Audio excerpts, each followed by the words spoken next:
Здравствуйте, друзья! С вами Ольга Мишина. Предлагаю нарисовать очень быстро, буквально за несколько минут, вот такую открытку. Ее можно назвать или букет из сердечек, или воздушные шарики из сердечек к Дню Святого Валентина.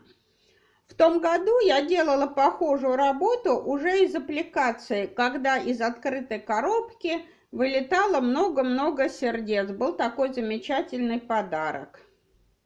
Друзья, если вам нравится со мной рисовать, творить, делать поделки, подписывайтесь на мой канал, ставьте лайки и делитесь видео. Аппликация «Много Валентинок» того года. Ссылку на эту аппликацию я дам.